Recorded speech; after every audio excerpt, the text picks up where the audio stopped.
How are you? I'm doing great, Billo. How you doing, brother? 3XRP. What's up, Miles of CMF? Good to see you as well, 3XRP. How you doing? What's up, brother? I'm doing great. How are you? I'm doing great, Billo. How you doing? Hey, CMF. Still at work, but listening. Let's go, Stormy. How you doing? Hello, brother Miles and CMF. Comatose, good to see you as well. How you doing? Dennis, good to see you as well. How you doing, brother?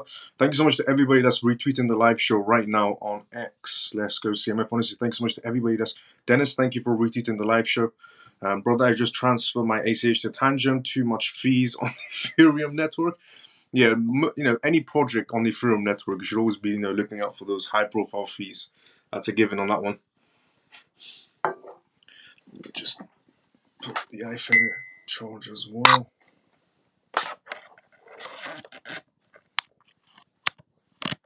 There we go. iPhone's in charge. Brother, I just want to say, yeah. Good evening, Miles and family. Manny, good to see you as well. How you doing, Manny? How you been? The 000 I receive was the fee from XRP, but ACH is, okay, 3.5 fee. 3.5. Everybody's tuning in one by one. Let's go, CMF. How's everybody's day today? Good, bad, or just starting on? How's everyone's Thursday? Depending on where you are around the world, CMF.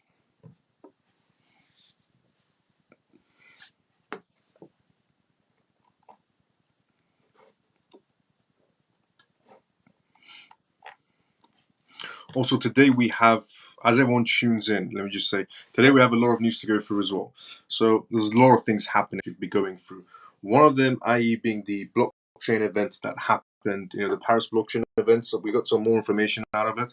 We got news regarding the Bank of International Settlements to go through as well. We have news regarding Germany's central bank again, but this time around with MIT. We have news from Ripple Labs and what they essentially said in the blockchain event. We have news regarding the Swiss National Bank and the Bank of England, the Bank of Japan, the Bank of Singapore, and the list goes on of quite a bit of banking news to go through as well. That's all relatable to the essentially Bank of International Settlements and the crypto sector. We have news regarding Israel and South Korea on expansions on CBDC explorations. We have news regarding Bitcoin as well, regarding what's going to be happening on this Bitcoin halving, for example, that's going on tomorrow, essentially. We have news regarding the US Senate, who has came forward with a huge bill regarding a stablecoin bill that's happening inside the United States. We're going to be going through that on today's live show as well. We're also going to be going through regarding... essentially Brad blaming the situation inside the United States on the Biden administration and some things he pointed out as well. We're also going to be going through on today's live show regarding the FCA, the Financial Conduct Authority inside the United Kingdom, made some comments regarding their vigorous movements inside the crypto space, which we'll go through on today's live show as well. We're also going to be going through regarding Kraken. Kraken made an interesting investment for themselves by acquiring another essentially crypto company that already has about 47 licensings to their names. So that should expand adoption for the crypto space and adoption for essentially Kraken as well. We're also going to be going through what is Goldman Sachs' opinion on the Bitcoin halving that's happening tomorrow. And we're also going to go through regarding Jamie Dimon's opinion on the Bitcoin halving as well, and in Bitcoin in general. So there's quite a lot of news to cover regarding the banking world, which we have to go through the Financial Conduct Authority, the Bank of International Settlements, and some of the centralized bank news to go through as well. Quite a bit of news to go through, quite a mixture of news to go through that's been happening around the world on today's live show. And let me just go to the comment section before we move forward.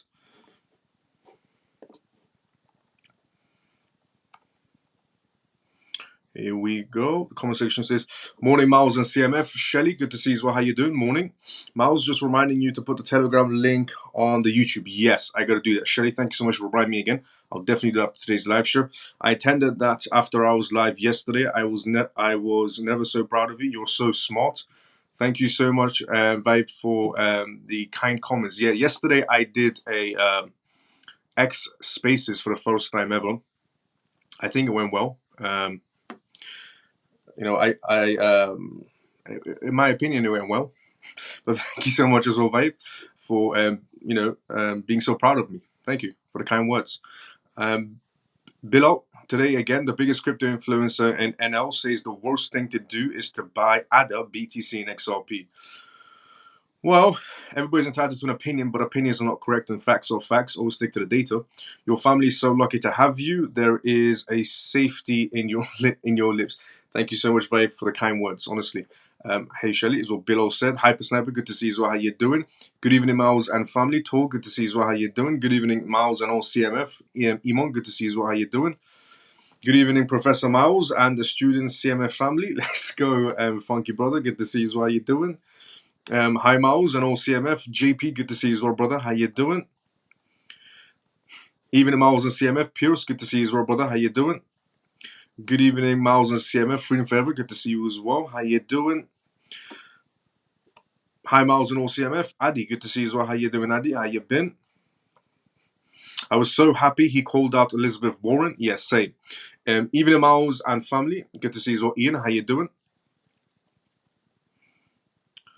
Was that recorded? Can we listen to it again? Yes. If I'm not mistaken, every single X Spaces is recorded. If I'm not mistaken, it's the host that typically gets to record it and post it on their essentially their own X pages. Say hi to all the CMF on YouTube. Let's go. You are freezed on X, and I moved to YouTube. Solomon, good to see you as well. How you doing? Kamal, good to see you as well, brother. How you doing? Yes. So, if this is your first time watching this live show and you're tuning in for the first time, this is called the CMF live show that I do every single night on X and YouTube. Right now, we are live on X and YouTube at the exact same time. This live show starts around 11:25 p.m. UK time every single night. You can tune in. We talk about recent news that's happening around the world regarding the blockchain sector and how the world is shifting into a digital era is what we mostly discuss regarding the blockchain sector, CBDC news, and how the markets are playing out. And right now, we are in crucial times regarding the Bitcoin halving as well. But we also do Q&As as well, which means if you have any questions, put it down in the comment sections. I'll be more than happy to answer any questions you may have. The disclaimer of this live show is obviously not financial advice, not political advice, and whatever I say is only for entertainment purposes. So if you're first time watching this live show, welcome to the CMF live show. If you're a regular, let's go CMF. And thank you so much to everybody from the CMF that's retweeted this live show on X and for tapping on the screen on X. And thank you so much to everybody that's tapping on the screen on YouTube and liking the video as well. So, the live show has officially started now. I like that one. Class in session for CMF and Professor Miles. Hope all is well, though. Let's go, Ray. Tomorrow is 6 months since I got sick. 6 months since you got sick. Whoa. Hope you're doing better now, brother. Hello, brother. Any news on XRP? Abel? Yes, we do have news regarding Ripple Labs. Hi to all, to the CMF on X as well, JP and everyone else from all the CMF on YouTube. Let's go, Shelly. Thank you. No problem. Don't know what's happening. Yeah, so we're going to go through right now. Okay, there's a lot of things happening inside the news right now. In the banking sector, in the CBDC sector, regarding tokenization sector, and so many different opinions regarding the Bitcoin halving that's going to be happening. Essentially, tomorrow should be happening on the ways. It's much clearer and better on YouTube for Samsung, and it's better for iPhone on X, Twitter. Interesting. Thank you for that point, brother. If Ripple go to trial, will they call Bill Hinman to the stand? We will have to see if they do that. Denise, good to see you as well. How you doing? Denise, perfect timing as we're about to go through the first part of the news. Exactly.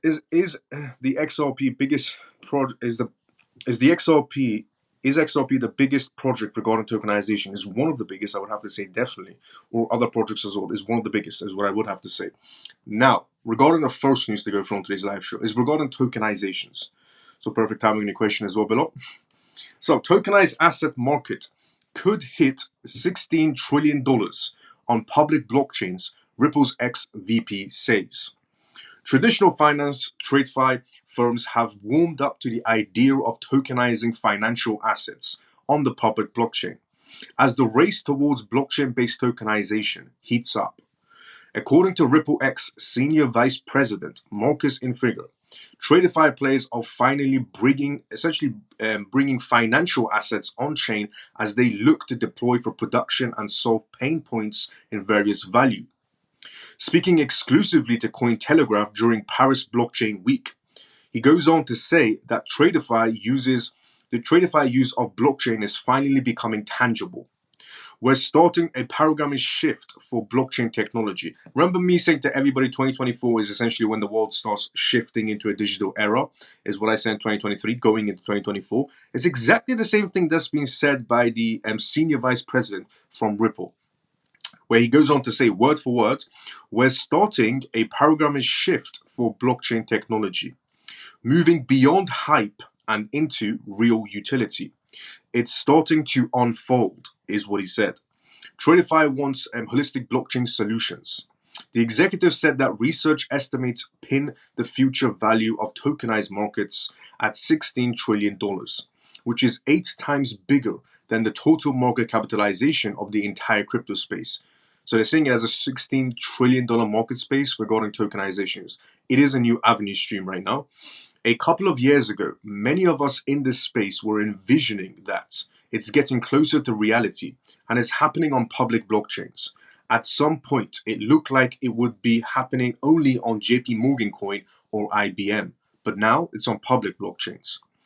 He goes on to say that advanced conversations with various financial institutions are ongoing, and they are exploring tokenization projects to issue assets on the XRP ledger. These firms already have distribution lined up. They can articulate use cases and how they want to use them essentially on underlying blockchain. A tangible example of this was HSBC partnering with Ripple-owned technology firm Metaco to allow institutional investors to hold tokenized securities on its new custody platform in November 2023. He went on to say that he added that Ripple's business in becoming more holistic by combining various solutions that make use of the XRP ledger. While Ripple is widely viewed as a payment-first company, which it is, providing a blockchain-based payment solution to solve economic financial friction, recent developments are broadening its appeal to both TradFi and decentralized finance players.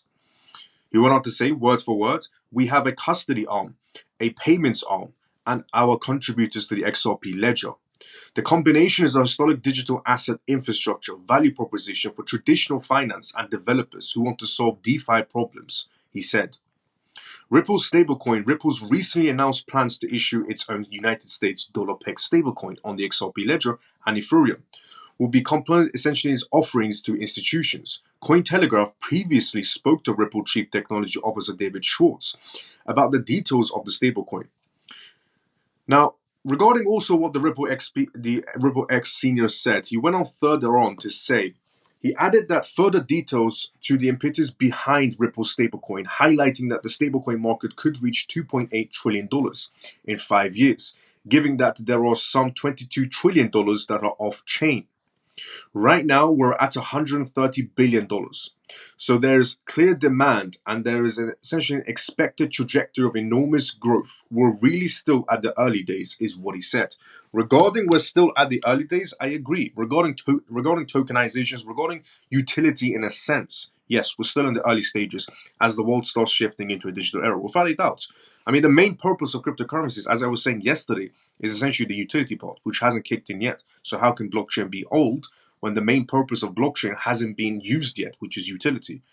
So essentially, it is true, we are in the early days. We're in the early days of the adoption as the world's shifting into a digital era. Is what I've been saying for a very long time. World shifting into a digital era starting 2024 based on PDF documentations and the Bank of International Settlements and the World Economic Forum and the G20's essentially the G20 meeting, the G20 summit meeting that was held in New Delhi 2024 regarding shifting is what exactly was said word for word by the Ripple X senior when he stated that we are essentially going in a paradigm shift in the world changing, and we're moving away from hype projects into utility projects, and we're at the early stages. Word for word. There's a lot more news to go through as well, but we'll go through them one by one. I'm going to go through the comment section as well in between them. Don't know what, it's much clearer, If Ripple go to trial, then we can call Wilhelm into the stand. We'll have to see. Hello, everyone. Let's go. Denise, is XRP the biggest project? Is one of the projects regarding tokenizations? X is playing up. I meant, can they call Bill Hillman to a trial? They can if Bill Hillman accepts to go to trial. Without a doubt, they can. They can definitely call Bill Hillman to go to trial. Yeah, I like the show on X with Apple iPhone. Let's go, Ray. Miles, Brad said 5 trillion by the end of 2024 in the crypto market. What will this mean to the market and especially to XRP's price and itself? Regarding Brad talking about, it's going to be a $5 trillion market space, he hasn't said it's going to be $5 trillion and then stop regarding this year and so on. He means that it's going to be going to 500 and beyond. This essentially is what he's mentioning. He's not saying we're going to go to a maximum of, $5 trillion or $4 trillion and stop. It was technically $4 trillion, not five, but he did say $4 trillion. But he hasn't said we're going to go to a maximum of $4 trillion this year and stop. He mentioned $4 trillion. That means there's an inquiry of it could go below $4 trillion or it could go above $4 trillion. Because he didn't mention it's maximum $4 trillion and we stopped this year. So it could go beyond or below. Most likely we'll go beyond than below. Hi, Denise. As what Ian said, trillion. Hello, Miles and family. How is your day going? It's going great, Mike. How's your day going? Yes, Miles. I'm having a thirsty Thursday. Let's go, Liam. Even if I was in crypto peeps, Semper, good to see you as well. How you doing? Been scoring any goals lately? Is what he's talking below. Hello, CMF, Liam. Let's go. So yeah, regarding Brad, he didn't say it's maximum $4 trillion, and then the market just stops. He said $4 trillion, and then essentially up or down basis, essentially. Yeah, but what will that do to the price of XRP and the market if 5 trillion and more comes into the crypto space? It will definitely create adoption for it. Because now we are not even on 1 trillion. Technically, we are still on roughly 1 trillion. It will do exceptional things inside the crypto space. A lot of projects will be doing quite well for themselves on high value points, including XRP. And what's up, Miles, and what's up, CMF? What did I miss? Max, just the first news we went through regarding Ripple Labs, giving a speech on how the world is shifting into a digital era, especially starting this year, and we're moving away from hype projects to actual utility purpose projects. It's the first news we went through. About to go through the second one as well. And regarding Bilal's question of, what will that do to the price of XRP if we do get 4-5 trillion into the market space, according to what Brad said, we'll do quite well on the numbers, but it's not going to be $5 or $4 trillion and then it stops. It's a growing market space, essentially, is what you have to consider. Ian Hyder, as was Semper said, how do CBDCs affect the price of XRP? How do CBDCs affect the price of XRP? Well, XRP is a gas token, which means the more transactions that are essentially in place, you need XRP as the middleman token. Most countries don't trust each other, essentially. So Russia wouldn't trust China's CBDC to be holding onto it, and China wouldn't trust Russia's CBDC to be holding onto it. So there needs to be a middleman in the middle, which is essentially where XRP comes in to solve that problem.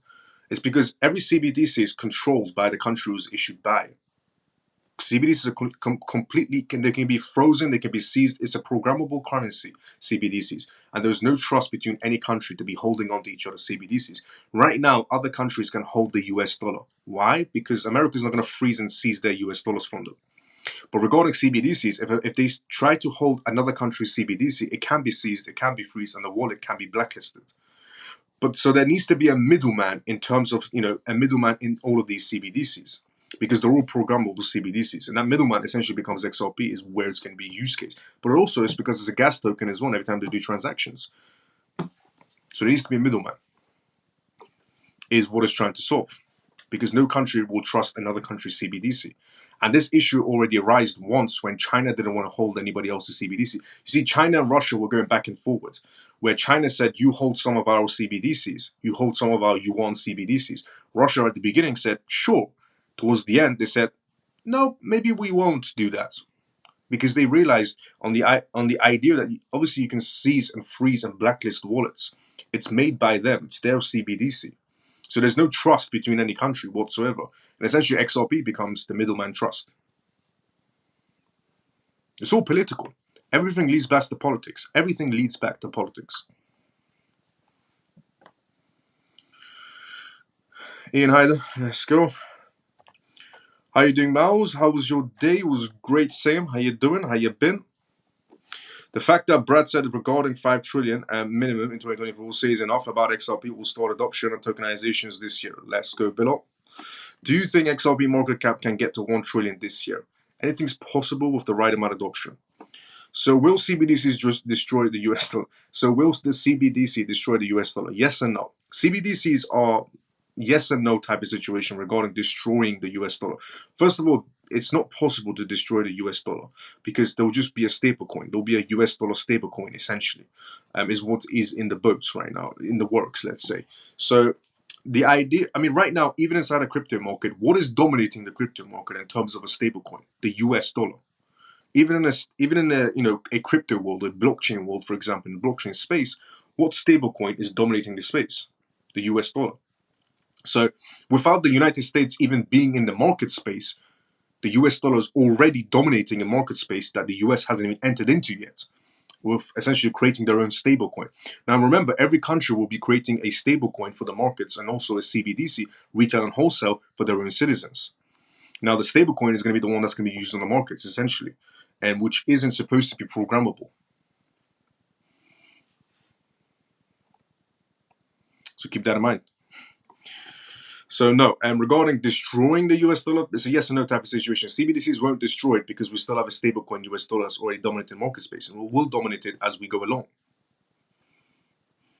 How much market cap is now the whole crypto space? Go to CMC and check exactly on the number.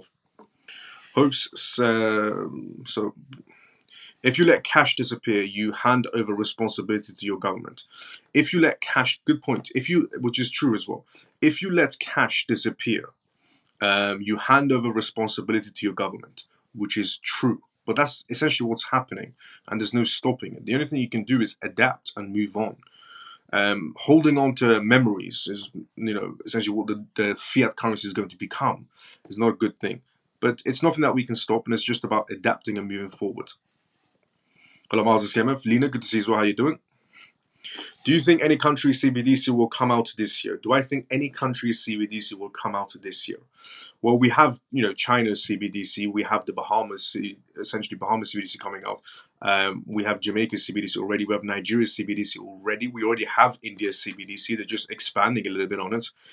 We already have some sort of a Russian CBDC, of a Russian digital root. They're testing payments on real transactions. We have EU real transaction testing as well going on this year.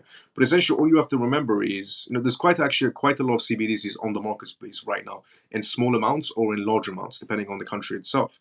But according to data as well. But also, if you just look at it in terms of whatever country that doesn't launch in 2024 is going to be launching in 2025, and by 2026, we're pretty much into the CBDC era. And by 2027, the majority is inside the crypto space without a doubt, because that is when essentially when the bank executives from Barclays, Santander, Lloyds Bank, and NatWest, for example, and HSBC Bank stated that there's going to be no more bank branches on the high streets, which essentially means cash is coming to a stop, let's say, slowly. By 2027 is what was mentioned by the executives, but it fits into the time limit that was essentially given inside the Bank of International Settlements, or the International Monetary Fund, or the World Economic Forum, or even the New Delhi G20 summit that happened in New Delhi. It's the exact same time for us to keep on giving out to people. But in terms of, are there any CBDCs? Yes, there's quite a bit of CBDCs inside the world right now operating. Are more CBDCs coming out? Definitely guaranteed. Are they coming out this year? Some yes, some no, coming out next year. And again, that's according to the Atlantic report. The US will never give up the dollar. Exactly. That's what I've been saying for the longest time as well. I'm still holding on to a big bag of ETH. Let's go on you, brother. USDC will become a stablecoin for USD. USDC will become a stablecoin for USD? Yes and no. Ether is also very down. Yep. And the reason why I say USDC will become a stablecoin for USD is what Ian said, and I said yes and no to USDC, is because USDC, even though it is backed by Circle, and Circle's been in the works with, essentially we found that out. It's been in the works since 2021 with BlackRock, where BlackRock created a reserve fund in 2021 and didn't tell anybody about it, but it is public records where they created a fund with USDC reserves in 2021. And even though in 2021 BlackRock was going around saying crypto is bad and so on and so on, they were involved in a fund with USDC. Now Circle is essentially the issuer of, you could say, USDC, and then that is essentially Coinbase, and then Coinbase leads back to BlackRock. So yes, USDC is going to be around and is going to be a player, definitely, without a doubt. Now USDC obviously has some issues as well, where USDC has depegged multiple times in the past from the valuation of the dollar, which isn't good for USDC in any sort of way if you really think about it. But I think there's going to be another player in town as well regarding stablecoins very, very soon. It's coming out this year as well, another stablecoin, which is by Ripple. Why save the dollar when they can print more? Is what Liam said. Why save the dollar when they can print more? Which is a fair enough point as well. Right now is 2.39 trillion in the crypto market, so it's going to double this year. My messages are not going through. I was asking about ETH ETF news. Well, now I can see your message, and that's quite odd that your message didn't go through inside the comment sections. And by the way, I'm reading everybody's comments one by one. If you're watching this live show for the first time ever, I read everybody's comments one by one, and we go through recent news that's happening around the world. Because I want to give everybody a chance to, ask a question, essentially. So regarding Funky Brothers comment, my messages are not going through. I was asking about Ethereum ETF news. Okay, regarding Ethereum ETF news, actually, it's quite an interesting one, which we'll go through on today's live show as well. When we get to the news, we'll go through it. But it's quite an interesting one as well, where Goldman Sachs essentially is, you know what, we'll go through right now. We'll go through that news right now because it's quite based on your question as well. So, I said something a long time ago regarding movements that will be happening in the market space. I said this a long time ago, and I said this even a couple of weeks ago, and even a few days ago, I repeated it again, which was, regarding is the market going to be up, down, or sideways? I said the overall, the market is going to be up this year, up next year, up next year, up next year. It's because we're shifting into a digital era. So with more institutions, more bank, more regulations coming into play, we're just going to be shifting higher and higher and higher. And I said in between, we're going to be having pullbacks and corrections and manipulation, which is something to always factor in. I said, but the general outcome is going to be up, up, up, up, up as we go through for legitimate projects is what I said. And I said this a long time ago. I said this a few weeks ago. And I said this also a few days ago as well. The same exact words. Now, my exact words were repeated by Goldman Sachs today. And it's also relatable to essentially the ETF news regarding Funky Brothers' question. So, Goldman Sachs on Bitcoin halving, which is also coming up tomorrow essentially. It doesn't matter if it's a buy the rumor, sell the news event. Goldman Sachs analyst has come out and said it doesn't matter if the Bitcoin halving, it doesn't matter if the Bitcoin halving is buy the rumor, sell the news type of situation, because the overall outcome is up, up, up. Analysts at Goldman Sachs, a leading global banking and investment management firm, have offered valuable insights into the anticipated effects of the forthcoming Bitcoin halving on the price of cryptocurrencies. They emphasize that while the Bitcoin halving is a noteworthy event, other major factors will likely exert greater influence on Bitcoin's future value. Bitcoin halving to play a lesser role in BTC's outlook. Bitcoin halving to play a lesser role in BTC's value. Because as I said, it's the ETFs coming into play and Bitcoin ETFs expanding day by day. Those are the ones that are going to bring the real value, essentially. Everybody's fixated on the Bitcoin halving, but essentially you should be fixated on the partnerships that is happening, the developments that are happening, the contracts that are happening, the ETFs expansions that are happening. For example, yesterday regarding BlackRock expanding their ETFs into Saudi Arabia. These are the things you should be focused on, essentially. It's exactly what they're saying here as well. In a note to clients, the Goldman Sachs clients, Goldman Sachs analysts have cautioned against reading too much into the past Bitcoin halving cycles and their impact on cryptocurrencies. Goldman Sachs analysts are telling people not to look at past, cycles of the Bitcoin halving because things just don't add up to the past until now. Because in the past, as I said, we don't have ETFs, we don't have BlackRock, we had nobody inside the crypto space except the retail section, some manipulation. So they're saying don't look at the past. Based on historic trends, the Bitcoin halving cycles tend to have a favorable effect on the value of Bitcoin, often triggering a bull run. The bank noted that whether the Bitcoin halving scheduled for April 20th becomes a buy the rumor, sell the news event, it would hold less significance for the cryptocurrency medium-term outlook. They argue that the future performance of the pioneering cryptocurrency would be more heavily influenced by the supply and demand dynamics within the current market. Additionally, the analyst highlighted that the growing interest and demand for spot Bitcoin ETFs, combined with a self-reflective nature of crypto markets, will be the primary contributing factor to Bitcoin's price and future outlook. Just look at the ETFs. Day by day, the ETFs are expanding worldwide. That means more institutions coming into the play. Sharing a similar perspective, analyst at here's some data for you as well. Disclosed earlier in April that the 2024 Bitcoin halving was no longer a primary catalyst for Bitcoin's bullish surge. According to data, according to data from analyst Goldman Sachs, it was disclosed earlier in April that the 2024 Bitcoin halving was no longer a primary catalyst for Bitcoin's bullish surge, but the ETFs were. They highlighted that the factors such as increasing demand from large-scale investors and diminishing supply were now the key drivers of essentially Bitcoin's upwards momentum.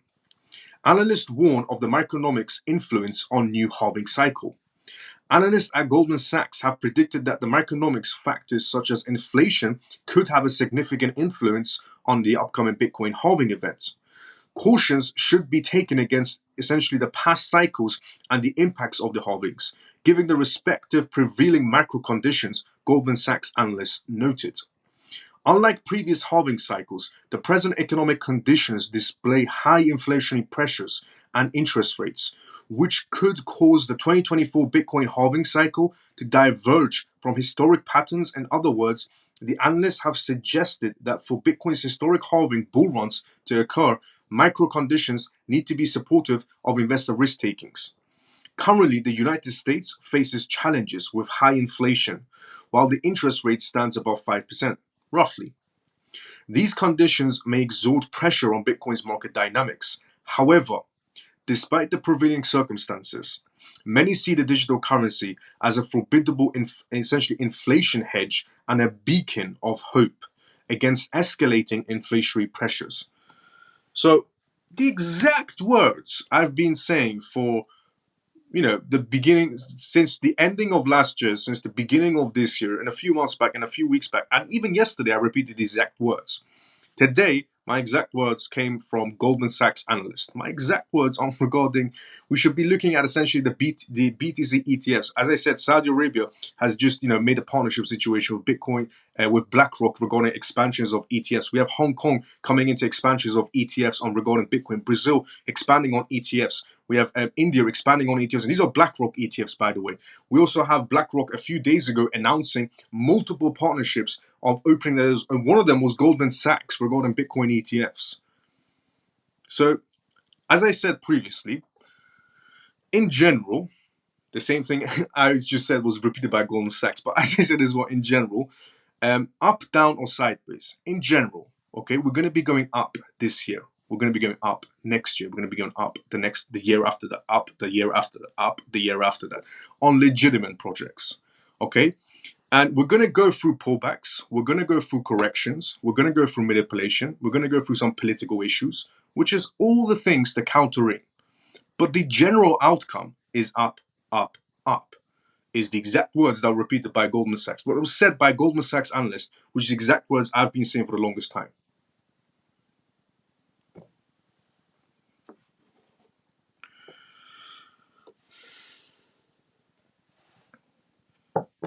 And also, regarding, here's a different perspective, an interesting one as well to look at. This is Jamie Dimon perspective. Now, Jamie Dimon is quite a interesting person, Jamie Dimon.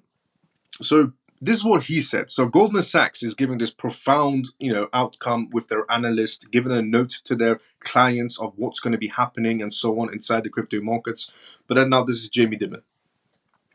Bitcoin is a fraud, says Jamie Dimon, who vowed to not talk about it again. Jamie Dimon has yet more to say about Bitcoin. Things he's known for saying before. In-depth review of an interview with Bloomberg, the JP Morgan CEO reiterated his stance that Bitcoin is a fraud. If you mean crypto like Bitcoin, I've always said it's a fraud, Dimon told Bloomberg's Emily Chang, adding that there is no hope for it as a cryptocurrency. No hope for it. Now, obviously, we're going to get into, Jamie Dimon essentially having a brain cells of a goldfish because, we're going to use his own words against him, as we do on this live show. On this live show, we always, try to use people like Jamie Dimon's words against him and, embarrass him. So he also called Bitcoin a public decentralized Ponzi scheme, but concluded that the blockchain and smart contracts have value. So he's saying Bitcoin is obviously, complete Ponzi scheme, complete fraud, but anything with smart contracts inside the crypto space, it's different. Obviously, he's referring to Ethereum because we know how colluded they are together. So he said, word for word, if it's a crypto coin that can do something, like a smart contract that has value, there will be smart contracts and blockchain works, Dimon said. To the exact crypto is assessing certain blockchain things. That might have some value. While Dimon may see value in smart contracts and blockchain, the long-term centric of Bitcoin has said the only use case for the digital currency are for essentially illicit activities. Dimon said that if the bad use case can't be solved, regulators must shut it down, is what he said again. Now, he said this previously. Jamie Dimon did use these exact words of shut it down when he was doing an interview on live news with other Congress members and bankers next to him, and especially Elizabeth Warren. Obviously, she's everywhere. And, he made the exact same words. They should shut it down because it's only used for bad, illicit activities. And it still is, in his words, today. The executive consensus reproach of Bitcoin does not stand in contrast to investment moves by his own firm, because it makes no sense regarding JP Morgan bashing the idea of Bitcoin. Because JP Morgan is a authorized participant in the spot Bitcoin ETFs from BlackRock, Invincigo, and Galaxy Digital, and Fidelity, which the US Securities and Exchange Commission approved earlier this year. In December's report, however, JP Morgan analysts expressed skepticism. And this also gets a little bit interesting as well. In December's report, however, a JP Morgan analyst expressed skepticism about the long-term effects of Bitcoin ETFs on the market and said that Ethereum is poised to outperform Bitcoin ETFs in 2024. Now, that is said by one of JP Morgan's analysts. Now, it wasn't Nicholas. Nicholas is a JP Morgan analyst that's been quite correct on the market movements. That wasn't from Nicholas' perspective, but it was another JP Morgan analyst who suggested that Ethereum ETFs will overtake Bitcoin ETFs essentially in 2024. Now, regarding JP Morgan saying, Bitcoin is a fraud, it's only used for illicit activities, and it should be shut down. If we really look at the figures and the numbers, the only currency in the entire world that's actually being used for illicit activities is the US dollar. So, in Jamie Dimon's words, should we shut it down on the US dollar? Because if you really look at it, the US dollar has been funding essentially cartels, mafia bosses, wars, illicit activities, and all types of categories around the entire world since the day it was invented until now. So, in Jamie Dimon's words, should we shut it down, apparently? Because that's what he thinks. If anything is being used for illicit activities, it should be shut down. But then the other question for Jamie Dimon is, if it's used for illicit activities and it has no use purpose, no use case, why is your bank registered as an authorized subsidiary for Fidelity, Invincigo, Galaxy Digital, and BlackRock, essentially? So why is your bank registered as an authorized subsidiary? So it's good for making money, obviously on the fees, but bad for activities. That makes no sense. Genuinely makes no sense. So Jamie Dimon, there's two outcomes. Either you're playing dumb or you are dumb. But if I had to go with one, I'd say you're both. It's hard to choose. He has the brain cells of a goldfish, sometimes. Hello everybody, Leaf, good to see you. How you doing? There is a $2.39 trillion right now that can be XRP $1 trillion by 2024. I think it's too early for XRP to be $1 trillion market cap. The price has to be already maybe three figures. Yes. Miles, yeah or not? XRP stablecoin and XRP ETF this year? Possibility. Depends on the case.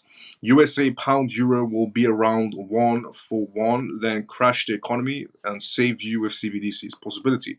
And Moses on Telegram just asked the following questions. Are you saying we should be withdrawing everything from MEXC? Will they be blocking access to our assets? There was a possibility regarding MEXC because they have closed their doors to UK citizens. So MEXC Exchange has closed their doors to UK citizens. The MEXC app, the trading app, has been removed from the Apple Store and from the Google Play Store. If you are a citizen of the United Kingdom, MEXC app is no longer on the Play Store or on the Apple Store for UK citizens. So just a heads up. Is there anyone else to have issues by X, watched by Android, live shows frozen all the time? I think so. Say Sim, I want you. So Miles, is Ripple going to be a stablecoin for USD? Is Ripple's stablecoin going to be for the US dollars? Yeah. If the immigration cards swing the US vote for Joe, then option 1, crash the economy. Option 2, war. If Joe Biden stays in power, then war possibility quite high, extremely high. Because Sleepy Joe is as I said previously, when it comes to politicians in general are 9 to 5 professional beggars that just beg for donations. Unless they have money, then that's a different scenario. Now, Sleepy Joe is a professional 9 to 5 beggar when he's not napping. So, it's like Oliver Twist, please sir, can I have some more when it comes to politicians? That's all they want, donations. But when you get donations, you have to dance to any tune the donation came from. So, obviously BlackRock does have quite a lot of military contracts, but there's also so many other, institutions, US institutions that do have military contracts. And obviously, Sleepy Joe will dance to any tune that involves money. So yeah, if he stays in power, there's definitely going to be war scenarios going on because obviously he has to make a quick buck. What is going on with MEXC? They've been removed from the Play Store and the Apple Store inside the United Kingdom because they no longer fall under the Financial Conduct Authority. We're getting closer and closer to rules and regulations right now inside the United Kingdom. So therefore, there's a lot of strict things happening inside the UK. Is that for Ripple? Yeah, elaborate. Hi, Miles. Have been a long time. Good to see you and the CMF family. Is it time to turn off my TV channel? Is it time to turn off my TV channel? Let's go, Carl. Good to see you as well. How you doing? Dubai around with the cloud seeding and thunderstorm. That's why it's flooded too much. Money makes no sense. Yeah, they do that quite a lot actually. They are in all each other's pockets anyway. In it, yes, they are all in each other's pockets. I agree as well. Hi, Miles and family. Troy, good to see you as well. How you doing? Welcome to Let's Go. I just added more XRP to my shrimp bag. Let's go, Denise. So CMF family, please don't expect the price of BTC to go up straight away. It could be months before you. Manipulation is to scare the retail investors out of the market. That's exactly what manipulation is, and it's always been like that. Especially now at times. See the prices skyrocket. You'll soon be a crab, Denise. Let's go. Is that what Ian is saying? And we all have to be very patient, more bullish towards the end of the year, near the elections. When you're in doubt or worried, stay away from the market. Never just bring your emotions to the market. The worst thing you can do is bring emotions into the market space. Hi, Miles of CMF. Okay, good to see you as well. How you doing? Jamie Dimon is friends with Gary the Weasel, Gary the Weasel Gensler, and it has a part-time job at the SEC, which I agree with. When you see red, it's time to buy your favorite products / coins. Yeah, why not? I can't believe that Jamie Dimon is that stupid. Something amiss, alternative motives, I suspect. Yeah, definitely. He needs to be shut down. I agree. Jamie Dimon's bank recently paid a fine for hiding information from their clients. Jamie Dimon's bank was also the same bank that was laundering money for Epstein. Jamie Dimon's bank was also, in the same scenarios of many cartel, essentially, businesses as well. Jamie Dimon's bank has been involved in illicit activities since the dawn of time. So bold words from Jamie Dimon saying shut it down regarding Bitcoin being an illicit activity, even though blockchain is public and we can tell what's being used for illicit activities and what hasn't. But yeah, bold words from a man that his bank is head to toe dodgy. Paid multiple fines as well. Miles, what kind of moves is Quant making now? Well, some. Let's see what more moves it does. Miles, where can I hold LAT at? LAT has their own wallet. Their own wallet. You can go for it. Preach it. Let's go. Gram Glam. Gram Glam, good to see you as well. How you doing? Boss and Bodies. That's why I couldn't link my cards the other day. Lloyd's said it was not from their side. That's why. What's the reason MEXC close to the UK? I've been using it in the US, no problem, but have to act long time. Regarding the MEXC exchange inside the United Kingdom, it's because the FCA, the Financial Conduct Authority, has essentially expanded its rules and regulations and essentially clamping down on the crypto sector, which means we're getting closer and closer to CBDCs and regulations, more regulations inside the United Kingdom, which means we get closer to adoption. So there is a good side and bad side of that scenario. What's up, bro? And can I buy? What's bro? And can I buy? C3, good to see you as well. How you doing? And elaborate, C3. Just elaborate. Peg, Hollow Miles and CMF. Peg, good to see you as well. How you doing? Good to see you. Miles, would you suggest an advice to take funds off MEXC? If you're in the UK, then obviously, distance yourself for the time being regarding MEXC, just in case purposes. You never know. Did Cardano bite the big one? Is it a toast? Did Cardano bite the big one? Is it toast? As in, is it finished? No, Cardano's still going to be around. It's doing quite well for us. Well, the developers are doing quite well. When people fear buy when Europia hits sell. Yeah. So what happens? So what was the news regarding Ethereum ETFs? The news regarding Ethereum ETFs was, JP Morgan's analyst talking about how, Ethereum ETFs will overtake Bitcoin ETFs in 2024. You just mentioned JP Morgan. Yeah, this is what I said. Funky brother. I said JP Morgan's analyst suggested that Ethereum ETFs, when they're launched, will overtake Bitcoin ETFs in 2024, is what was mentioned by JP Morgan analyst. Ether is the name of the crypto. Oh, should you go for Ether regarding the cryptocurrency? Direct message me, C3, direct message me. Let me take a look into it for you. Stablecoin for USD, is that in for Ripple Miles? Stablecoins for USD, is that in for Ripple Miles? And regarding Ripple Labs releasing a stablecoin, yes. Ripple Labs releasing it when? This year, is what was suggested by Brad. Ripple stablecoin is coming out by the end of the year, is what Brad suggested at the Paris event. And is the US going to be using it? Most likely. Now, the interesting thing is, Ripple suggested that the reason why they came out with a stable coin is because a lot of Ripple's high profile clients said to Ripple Labs that they want a stable coin that is safe and reliable to use. Now, which I understand what they mean by that, because USDT does not provide its backings. We don't know what is really backing USDT. USDT claims they are backing it with certain assets. We've never seen those assets.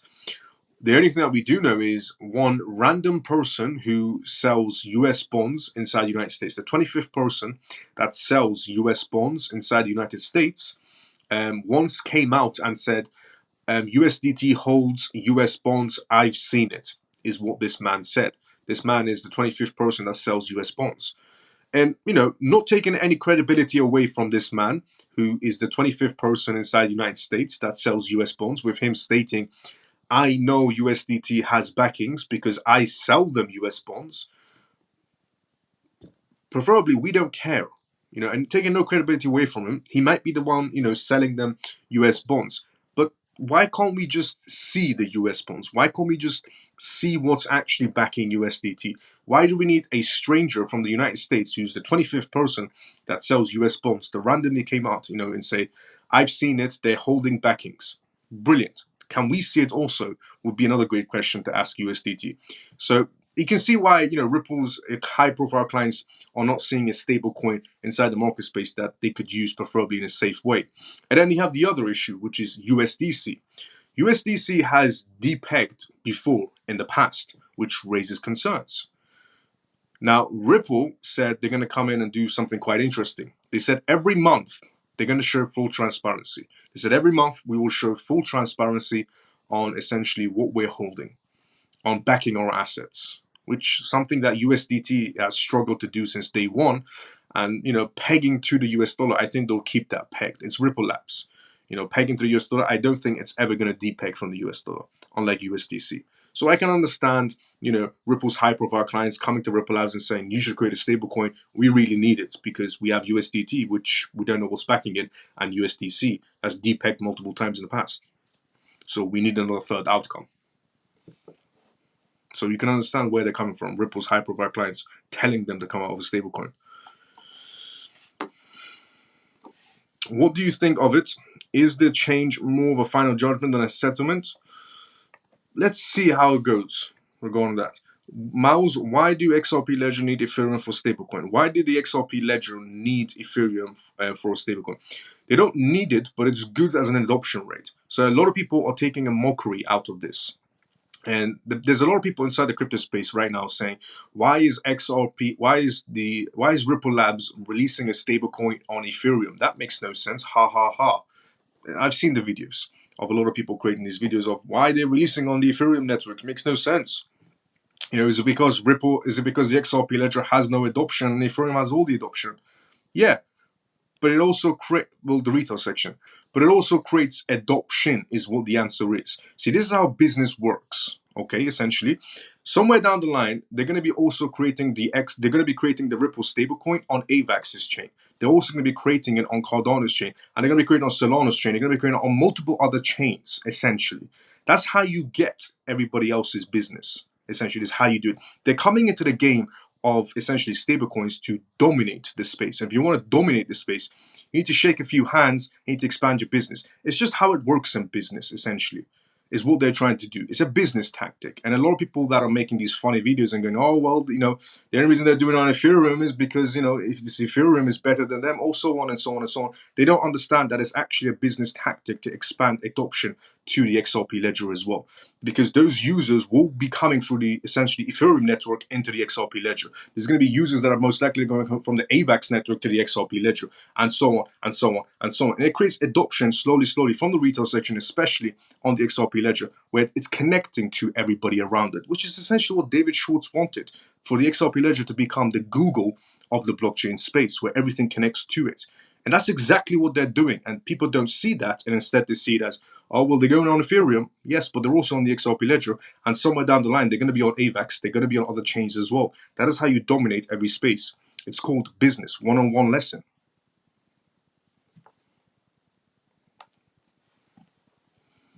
I'm not saying you said that, but a lot of people are saying it. But just to put that to bed, essentially. It's about dominating the spaces. They're coming into the stablecoin space to dominate it, not to, stand alongside everybody else. Ian, I hope to still holdings. So it's a brilliant move, essentially, is what I am saying. Was looking to purchase an iPad, because nobody looks at it from a business perspective. Everybody looks at it from, oh, why are they doing this perspective? But now you should know. It's about dominating every space, which creates adoption for the XRP ledger and the end result, because the money shifts to the XRP ledger. Was looking to purchase an iPad, but for £450 and 64 gigabytes. What a joke. Any recommendations? Regarding that one, though, regarding buying an iPad, now, blue filters have a significant meaning when you're spiritually awake. Blue butterflies is what Liam said. Thank you, Professor Miles, for the clarification. Thank God we have you. Let's go, funky brother. You like a dictionary? All questions answered. Lol. Let's go. Thank you for the kind words. Honestly, I mean it. Thank you for the kind words.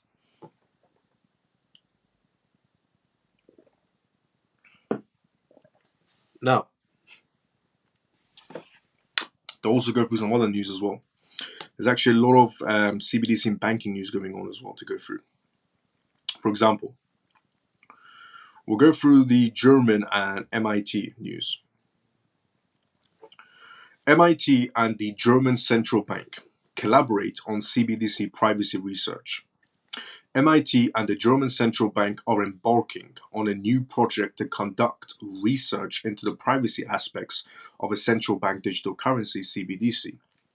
The Massachusetts Institute of Technology, MIT, Digital Currency Initiative, DCI, has partnered with Deutsche Bundesbank, making it the most recent monetary authority to collaborate on research in decentralized banks. Now, the president of Deutsche Bank addressed the audience at the launch of the MIT Deutsche Bank project, expanding on the multi-fact hurdles that lie ahead in the journey towards the realization of a digital euro. So, MIT University and essentially a German bank came together, formed a partnership on the ideology of creating that euro, that digital euro that's going to be introduced as a CBDC into the market space. Now, they're working on the privacy issues because there's a lot of privacy issues, and they're trying to make it as secure as possible so the retail section don't protest when the idea of CBDCs gets introduced and people start using CBDCs instead. Well, it's obviously all lies because at the end result is going to be seizing, freezing, and wallets, because that already happens in traditional finance regarding seizing and freezing wallets, because we saw that in Canada when people were protesting in Canada and the government froze and seized their wallets, they froze and seized their bank accounts. So that already happens in traditional finance, and it's going to be happening in CBDCs either in a digital world.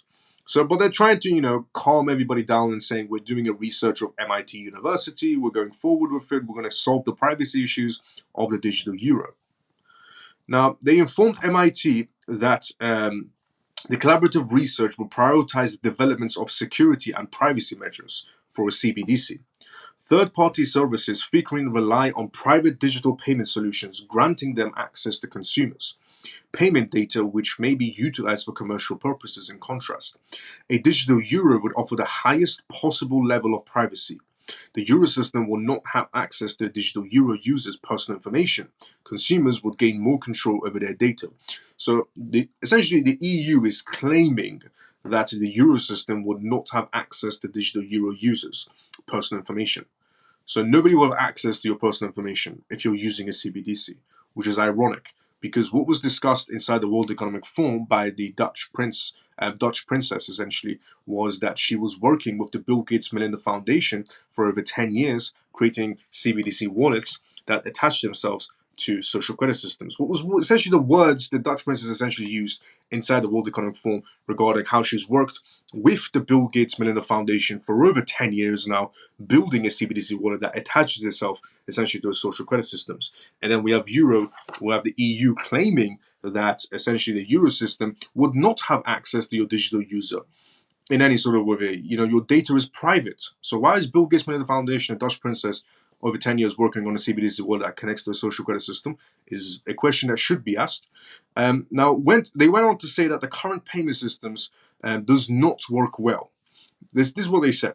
German bank cards, for example, don't always work in other euro area countries, even if they contain a payment scheme operated by an international company, he said.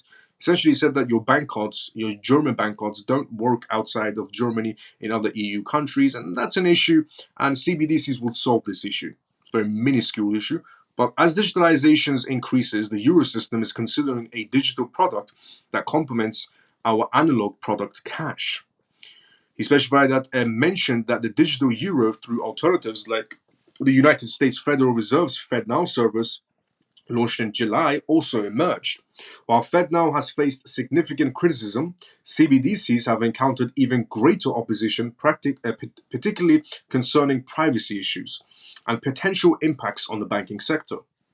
The European Central Bank ECB officials are becoming proactive in responding to these critics, engaging in efforts to counter the criticism, essentially. So the EU knows about, CBDCs have major privacy issues of control, and the EU is trying to solve this issue by partnering with a university and saying we're fixing the privacy issues. They're only doing this so when they do introduce CBDCs, there's no protest, no screaming, no shouting, no violence when they do introduce CBDCs. So everybody gets brainwashed into the idea that there's no control involved and we're just moving into a digital world for no apparent reason. Moving into a digital world is all about controlling, freezing, and seizing people's wallets. Essentially, is what it is because it happens in traditional finance, but much more easy in digital world. And they've been planning this, idea moving forward. And it started with COVID, essentially, when the data shows before COVID, we were using 80 to 90% cash. After COVID, that decreased by a lot, where everybody's now using Apple Banking, Samsung Pay, Google, Apple Pay, Samsung Pay, Google Pay, mobile banking, and so on. And everybody shifted after COVID. So everything was step by step to get us shifted into it. And interesting enough, the Dutch princess and the World Economic Forum event actually said that COVID was the first step. This is what she said, word for word. She said COVID was the first step into seeing if we could create digital passports for everybody. is what the Dutch princess said in the World Economic Forum event. She said COVID was a stage 1 representation of, can we see if we could get people into a digital passport? But it had other things as well regarding shifting everybody away from cash, because till this day, in Germany, for example, people still don't use cash. A lot of people don't use cash because they claim it carries germs from COVID. You see what COVID did essentially to the world? Brainwashed quite a lot of people. But all of this is depends on how you look at it. Because look, either way, the world is shifting into a digital space. That we know of. The world is shifting into digital space, and nothing's going to be stopping it in any sort of a way. So the best outcome is adapt as soon as possible, because this world is shifting, and they're brainwashing people to make them think that they're not going to be controlled by CBDCs. Because the EU has decided to partner with a university to prove to the world that this university is going to prove to the world that the EU's CBDC coin has no control features whatsoever, is what they're trying to claim. And one of the biggest issues with CBDCs is that governments came to the realization that if they launch a CBDC, the number one thing that will happen is that a lot of people will run to the banks and take out their cash, which will cause a banking crisis. Now, governments realized that off the bat. They said if we launch CBDCs and people are unhappy with the idea of CBDCs because they know we can control and seize and so on and so on and so on their wallets and control them fully, then if we come out and say we launched CBDCs today, everybody will run to the banks and take out their cash, which will cause the banks to collapse. So they're trying to find multiple ways on calming people down and easing people into CBDCs as much as possible. So nobody protests, nobody shouts, nobody screams, there's no violence, and we just shift over into a new financial system. So this is what this university is doing right now, trying to bring some peace, pretend peace. The ECB president, Christian Lagarde, for example, in September, highlighted that conspiracy theories have targeted the digital euro, while the ECB officials have rebunked essentially the banking sector for not adequately assessing the potentials of CBDCs. They also acknowledged that to MIT students that the digital euro categorized as a riskless asset. So the MIT students said that obviously there's no risk attached to a CBDC whatsoever. Might heighten essentially economic instability during periods of turmoil by weakening banks. Mentioned that implementing holding limits on the digital euro would be necessary to address these concerns. You see what I mean regarding, look, they're saying there's no control, there's no, and this is their own words in the same article, which is the interesting part. Their own words of there's no control, there's no seizing, freezing, and so on. And then as you read along, it just goes into straight holding limits regarding CBDCs. Very quickly, they changed their words. He mentioned that the digital euro project currently, in its preparatory state or stage, is poorly understood by the public. Poorly understood by the public, with only a vague people comprehending what it is. Poorly understood by the public regarding CBDCs. In addition, the DCIA has collaborated with the US Federal Reserve, the Bank of Boston, and Project Hamilton, which explores the possibility of a digital dollar, as well as the central banks of Canada and the United Kingdom. Interesting enough, the Bank of International Settlements, previous person that was in charge of the Bank of International Settlements, which controls 63 centralized banks and G20 countries, the Bank of International Settlements. Interesting enough, the person that was in charge beforehand publicly stated that there's going to be full control with CBDCs. Now, these are exact words of there's going to be full control with CBDCs. He stated there's going to be full control with CBDCs, and cash is going to be going away indefinitely. Everybody's going to go into CBDCs, and so on and so on. And he laid out these laws and strict regulations on the roadmap. And then he got replaced by Christian Lagarde. And Christian Lagarde came out and said, no, we're not going to be replacing cash. No, there's no control. No, we don't know what he was talking about. He's not even here anymore. The guy said too much, and they replaced him. In simple terms. But then we also have, the Dutch Princess, World Economic Forum, where essentially they discussed, in the World Economic Forum, where the Dutch Princess were talking about, Bill Gates Foundation, within the Bill Gates Foundation, 10 years plus working together, building a CBDC wallet that connects to your social credit system. And then we also had China, who introduced CBDCs and said, there's going to be no control. China said there's going to be no control on CBDCs. What? Control? No, never. They released their CBDC, Not to everybody inside of China, but to quite a lot of people in China. And as time went by, it became stricter and stricter. And then we had the social credit systems in China, where some people, not in all provinces of China, but in some provinces, where some people can't get on train stations, some people can't get on plane tickets, some people can't get bus tickets, depending on how they are treated in society. And remember, they started with there's no control whatsoever. Just join the CBDC wave. And as time went by, things just got stricter and stricter and stricter. And then there was a rumor that came out of China where they could put expiry dates on your money. And the Chinese government rebucked it. And the Chinese government, debunked the whole thing and said, expiry dates on money is what the Chinese government essentially said. Expiry dates on money? No, it's not even possible to put expiry dates on digital payments. Who said this? They debunked the whole situation. The same way the EU just debunked the whole situation. What privacy issues? There's no privacy issues with CBDCs. But it turned out that essentially part 2 of an update that's coming to the Chinese CBDC has the feature of expiry money. But then we also had the Thai party in Thailand, which proved to the world that we do have expiring digital money, where a Thai party in Thailand said to its citizens, if you vote for us, we'll give every single person 10,000 baht of their own currency, 10,000 baht of their own currency. But obviously there's no such thing as free money, so what's the catch? Well, they can spend it 4 kilometers away from their house and the money expires in 6 months. Now, what money do you know that expires in 6 months? Cash doesn't expire in 6 months. There's no expiry date on cash. So it's also not cash that's going to be expiring in 6 months. It's CBDCs. So that's what they're doing in Thailand to get votes on a Thai party. By giving out free money that expires in 6 months, and you can spend it 4 kilometers away from your house. Because the money doesn't work after that. So the idea that they're just trying to introduce this as peaceful, don't protest, don't shout, don't scream. We even got a university in MIT, some students to tell the whole world there's no controlling CBDCs. I mean, morons will be fooled, obviously, by this. If they look and go, oh, well, a few MIT students just told me there's no control on, CBDCs. So obviously the MIT students are correct.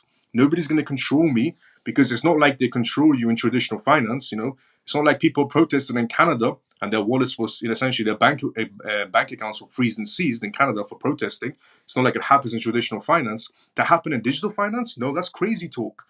Because, it's happening in traditional finance. The idea of happening in digital finance is more accurate.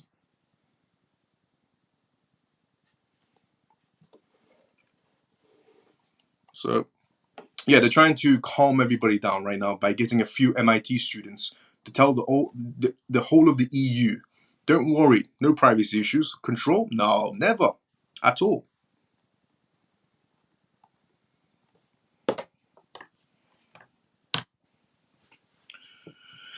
Let's go into comment sections before we go to the next news. So, here we go. Mouse is like a crypto GPT. I'm like a crypto chat GPT. Let's go, C3. What happens if you need to have the XRP vaccination before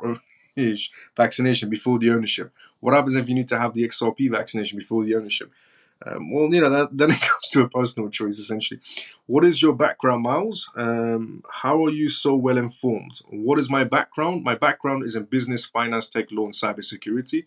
I'm also a co-founder of a blockchain startup company that's ranked #1 on the CoinMove. And it's not because of ads, it's ranked #1 on Google. But if you just type in CoinMove on Google, it's the #1 company on that title. And it's a blockchain startup company, which I've essentially established myself with, my business partner and a lot of executives that are working with us and a lot of partnerships that are working with us that we've established. And we're inside the tokenization space, and we're changing the real estate space essentially by introducing the idea that you can purchase a property within seconds or purchase a vehicle within seconds or get approved for a loan in seconds as well. So there's a lot of things that we're bringing to the table, some things that have never happened before inside the crypto space. So, my background is in business, finance, tech, law, and cybersecurity.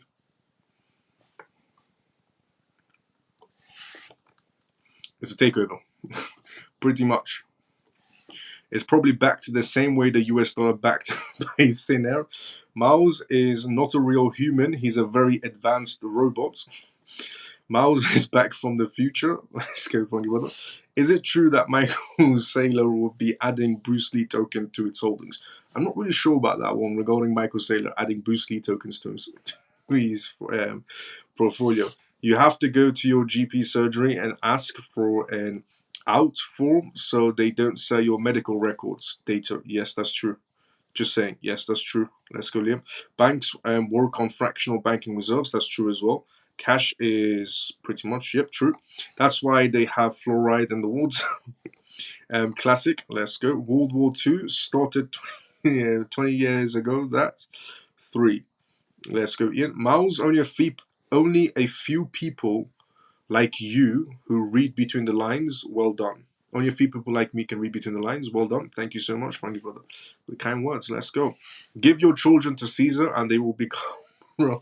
Wouldn't the easiest way to get the majority of the CBDCs through a black swan event? Problem, reaction, solution. Yes.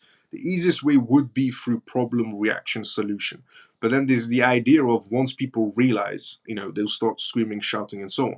So, they can do it, and it will be much more, the idea of going into problem, reaction, and solution, which is the number one way to do anything or establish anything in this world, without a doubt.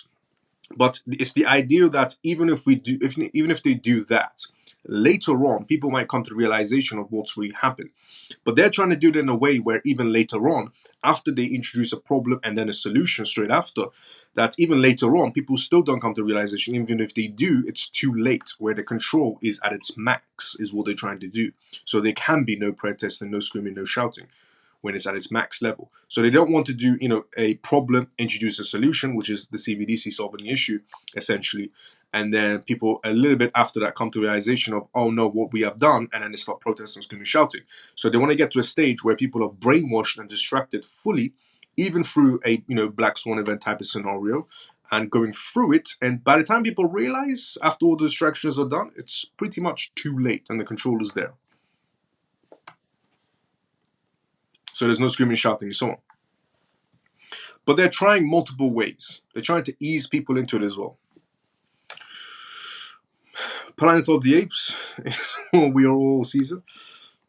Have you seen a CBDC tracker site? It's getting shared on social media, but it's not up to date. Yeah, it's not up to date, no, because it's not an actual government CBDC tracker website. It's just somebody made it.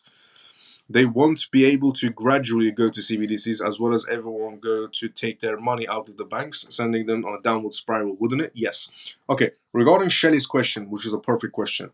So Shelly said inside the comment sections that they won't be able to gradually go to CBDCs. Everyone will go to their bank.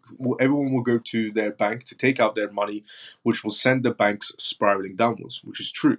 Now, the governments, obviously, as I said, they came to the conclusion that a lot of people will run to the banks and try to take out cash, which would collapse the banks.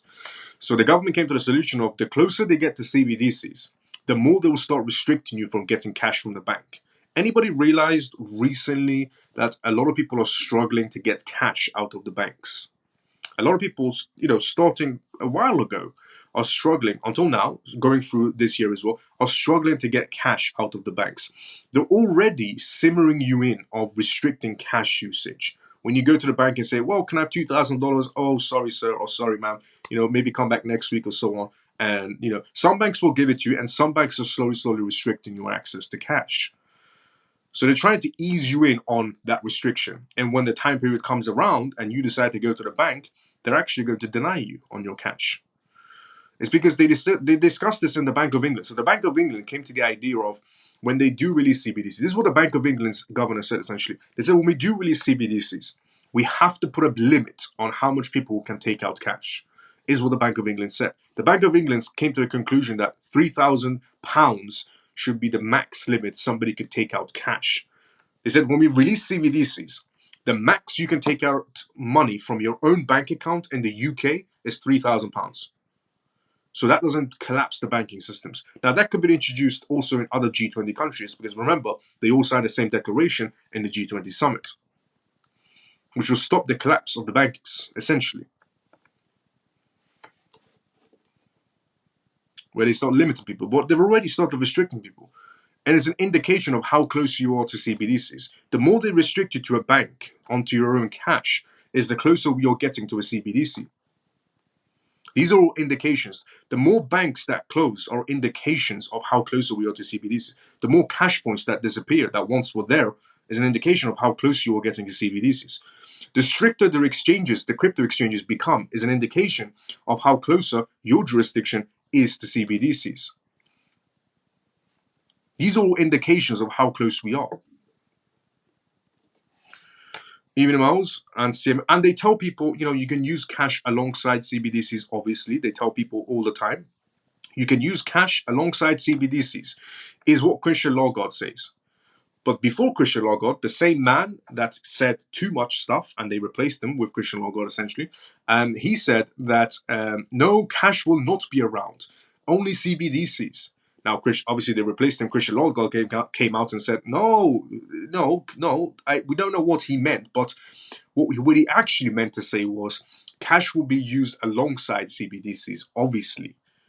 Now, and they tell people it's optional. Obviously, they tell people it's optional. It's optional. You can still use cash. Everybody can still use cash, even alongside CBDCs. But the issue is most people don't accept cash nowadays. Most restaurants don't accept cash. Most bars don't accept cash today. Most gyms don't accept cash. Most places in general don't accept cash anymore. Family-run businesses accept cash. But businesses, actual businesses, stopped cash. A lot of them did. So, and we're not in CBDCs yet. That's the beauty of it. We're not in CBDCs yet. So, and they're saying cash is optional. You can use, they say CBDCs is optional. You can use CBDCs, you can use cash, whatever you want.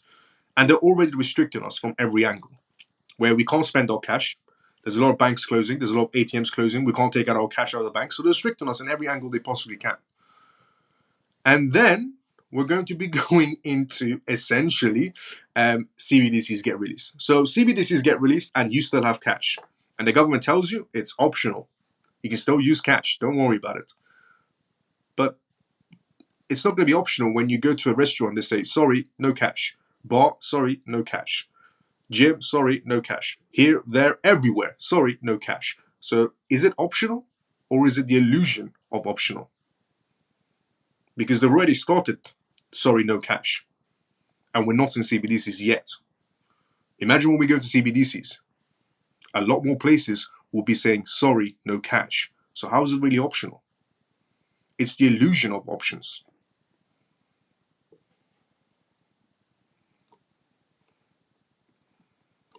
CBDCs versus Ripple Labs. One is freedom and the other is prison. Pretty much.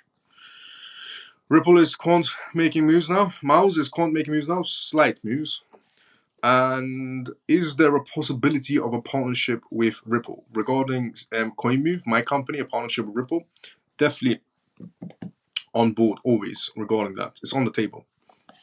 China has a thing called Eye in the Sky. You can move provenance, but you know where you are.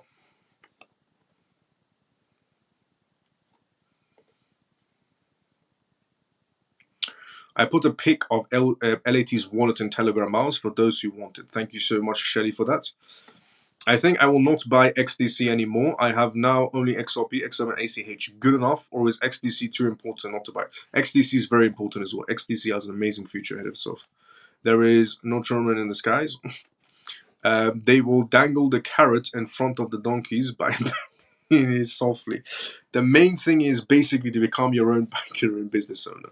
Pretty much. I've had to drop 90% of my. I had to drop. I had to. Here we go. I had to drop 90%, 95% of my daily conversations because people think I'm crazy. Miles, all of my cash has already been converted to crypto thanks to you. Same, Liam, I can't talk about this with the most of my friends and family as they think I've lost the plot. Well, I'll be honest, you're the only ones that are about to be saving your family when we get to the next stage. And I've said this before as well. I'm assuming the only ones that can escape from this CBDC trap would be the people like us who are holding decentralized assets like XRP, XLM, and there will be two associated centralized and decentralized. Yes. Daddy, you're on the same page. Yes. Because cryptocurrencies, as I've said multiple times, cryptocurrencies are your ticket to freedom and CBDCs are full on control. And the cryptocurrencies have been described as poison, scam, and so on.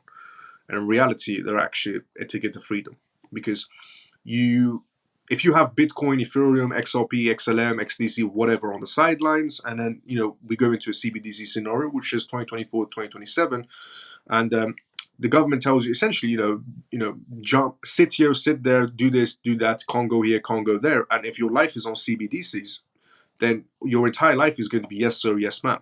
But if you have other crypto assets, essentially Bitcoin, Ethereum, XRP, XLM, XDC, so on and so on, legitimate assets on the sidelines, you can say no thank you, because I still have XRP or XLM or Bitcoin, Ethereum to still rely on. But if you have no crypto assets and all you have is CBDCs, your entire life is going to be yes sir, yes ma'am, yes sir, yes ma'am. And it's essentially what was a study test that was done in China. It was a study test with 1,400 people in China, where everybody was given a social credit system and CBDC money. Those 1,400 people, if they brought healthy food products, it was +1. If they brought alcohol or tobacco, it was -1.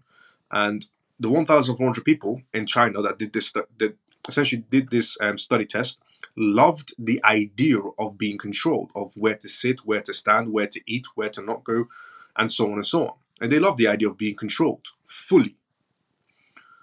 Now, till this day, as I've said previously, we don't know if the 1,400 people that did this study test were brain dead, because the idea of somebody telling you where to sit, where to stand, where to eat, and so on is not appealing. You're a human being. You should have essentially freedom of rights. So human rights, essentially, not somebody else telling you where to sit, where to stand, where to eat, or what to eat. You're essentially a pet. You know when you have a dog and you say good boy and you pat him on the head for giving him a treat? It's essentially what human beings will become on the CBDCs. It's just what it is. It's the idea of somebody telling you this is good, this is bad, don't touch this, or eat this, don't eat this, stand here, don't stand here, go there, don't go there. That's essentially what you tell your pet. You tell your dog the same actions, and they get a treat at the end. So to this day, we don't know if the 1,400 people in China's study test regarding CBDC wallets attached to their social credit systems were brain dead. We don't know till this day.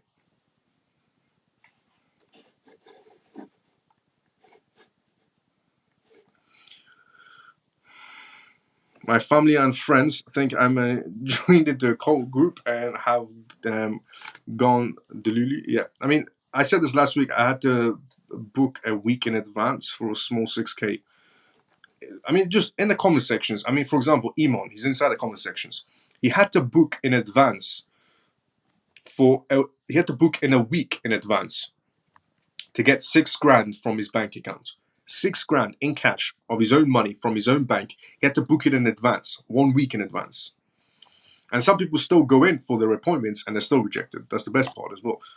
They have been doing that with cash for a while. Make you wait. Exactly. Miles, the app says I can't download LAT as my Android is too new for the wallet. Download it from their website, not from the App Store, not from the Google Play Store. Download from their website. Hi, all from Toronto. Susie, good to see you. How you doing? Morning, Miles. I think you missed my hello message. Hope you're all well, though. Joe, good to see you as well. How you doing? How you been? Everyone will have to go to the bank to get their fractional money, and people call crypto fractional. Exactly. What was the main story tonight, please? We went through quite a bit of news. We went through Goldman Sachs' opinions on regarding the market in general. The general outcome of the market is going to be up, up, up. Is the same thing I suggested, but it was suggested by Goldman Sachs analyst that the Bitcoin halving, you shouldn't be looking too much into it and rather look into the Bitcoin ETFs that is creating the adoption worldwide. And also we went through Jamie Dimon's opinions on how the market should play out, and obviously knowing Jamie Dimon is going to be moronic. And we went through Ripple Labs' opinions on the tokenization aspects of a $16 trillion market space that's going to be created in tokenization perspective.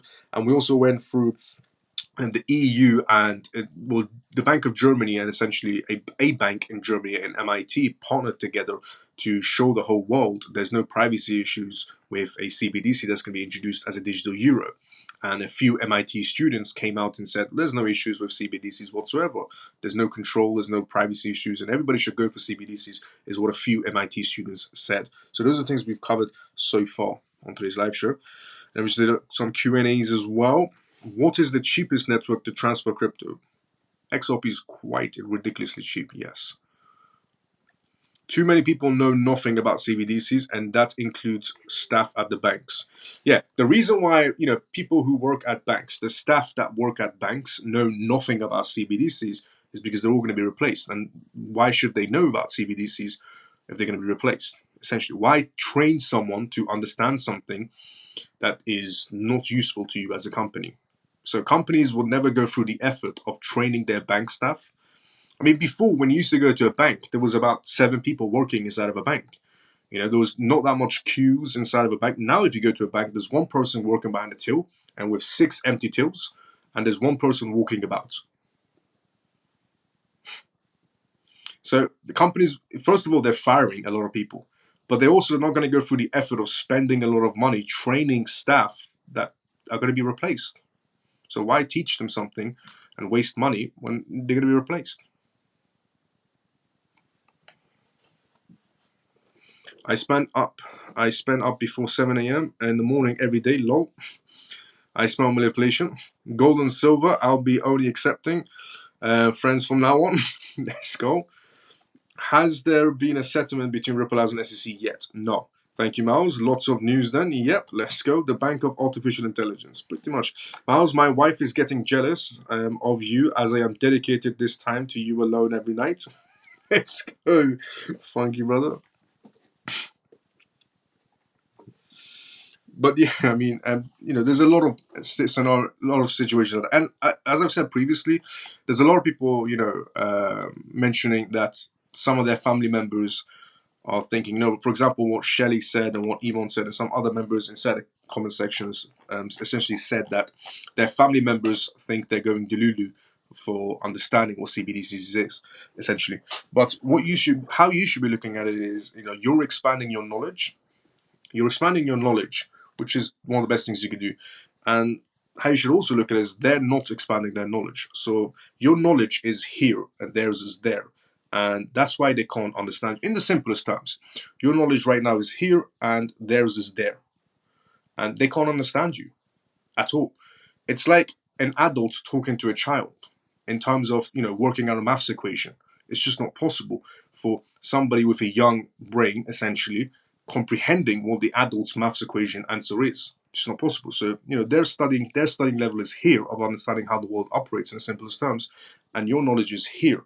And that's why there's a bit of an issue going on of either party not understanding each other. And it's because, as I said before, there's 3 kinds of people in this world. There's the first kind of people that are understanding the banks are closing around them. They're keeping an open mindset of why is there a lot of banks closing. They're questioning everything. The first group of people, they're realizing, why is the banks closing around me? Why are cash points disappearing? Why is nobody accepting cash that often anymore? Why are banks having cash issues? What are CBDCs? Why are CBDCs been introduced? What is this government social credit system? What is this? What is that? They're questioning things and they want to grow their knowledge. And that's the first group of people. They're realizing all of these things happening around them. And a lot of people aren't accepting cash anymore. And they're trying to look for more knowledge. They're trying to expand their knowledge and essentially adapt and move forward. And then you have the second group of people, which are people most likely in the older generation or in countries that are in war zones, essentially. They will naturally get left behind. And then you have the third group of people who are just like the first group of people, who are seeing the banks close down, who are seeing a lot of people not accepting cash around them. They're seeing the bank issues. They're seeing the cash points disappear. Just like the first group of people, they're seeing everything happening, but they don't want to take action. And instead, they want to criticize group number one, where group number one is realizing everything and taking action, essentially. And this group, which is also seeing everything, isn't taking action, but decides to criticize group number one. So who's really the moron in this equation? In very simple terms.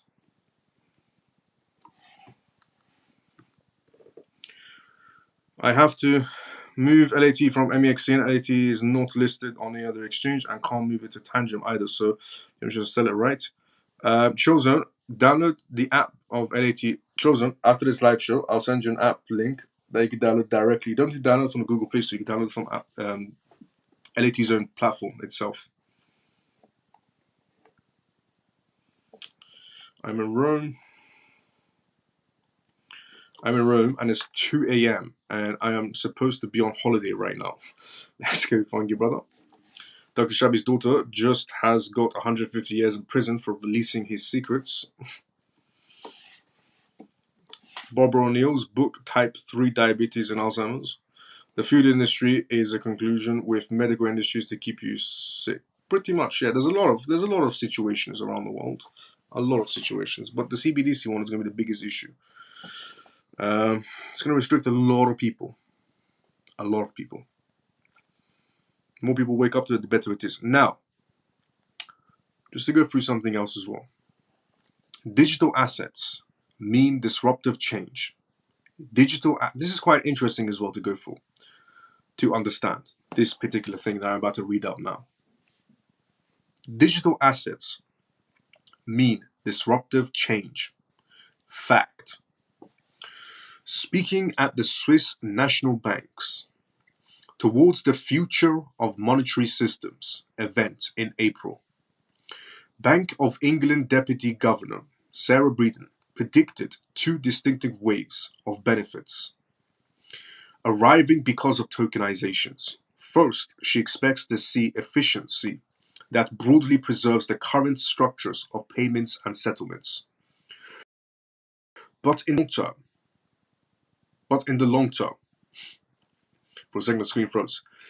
She says it has a more disruptive with post-trade processes, collapsing with layers of intermediaries and beginning flattened. Central bank innovation. Miss Breeden's perspective is important because while the Bank of England, in common with many other central banks, is experimenting with wholesale central bank digital currencies, CBDCs, of one form and another, the old lady of Threadneedle Street adapted a particularly innovative approach by creating a new category of central bank accounts for institutions. As I wrote recently, the introduction of an Obibius account led directly to the creation of Fently, a private institutional form of tokenized money supported by a great many institutions. Institutions transfer sterling from their accounts to an Obibius account, and in return obtain sterling tokens that can be used in on-chain transactions. The importance of this innovation should not be defeated. Andrew Griffin, Economic Secretary of the UK Treasury, said last year that a wholesale private sector stablecoin, such as Fidelity, for example, would precede a wholesale CBDC, which he sees as happening before a retail CBDC.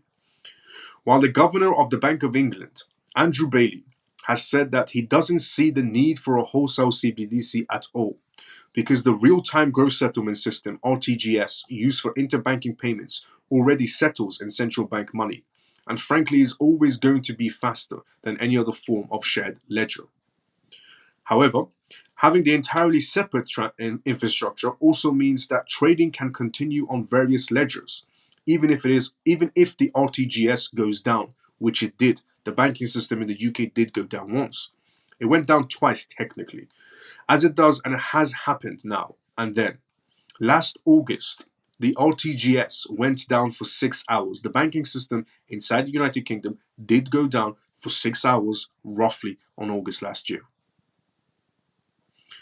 There is some interesting experimentations going on here, and it's not only the Bank of England exploring the potential benefits. The Central Bank Club, the Bank for International Settlements, the BIS, has just announced its Project Argo, which will bring central banks today and private sector players to explore how tokenization can enhance the functioning of the monetary system. The Bank of France, representing the Euro system, the Bank of Japan, the Bank of Korea, the Bank of Mexico, the Swiss National Bank, the Bank of England, and the Federal Reserve Bank of New York will see to work in partnership with financial sector companies convened by the Institution of International Finance, the IIF, to investigate how tokenized commercial bank deposits can be seamlessly integrated with tokenized wholesale central bank money in a public and private infrastructure using smart contracts and programmability. We're talking about CBDCs here. While maintaining its two top-tier structure, tokenized central bank money will be used between institutions for payments those payments, so PVP, and delivery those payments, DVP, to exchange money and tokenized assets. What kind of assets will become tokenized? Well, all of them in the long run. But right now, funds are a particular focus. Talking on an investor share or unit in a collective investment scheme, i.e., a fund, and turning it into a token that can be traded in a programmable, composable, automatic, and cryptographically secure database shared between parties looks to be a practical way to improve markets. Apart from anything else, range of information can in theory be coded into the token, such as details of ownership and the value of the token's reference asset.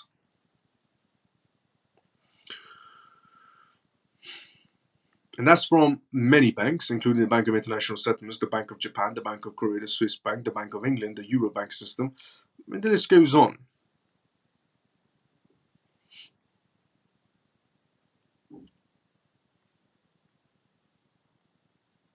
Also, just to point out another thing as well.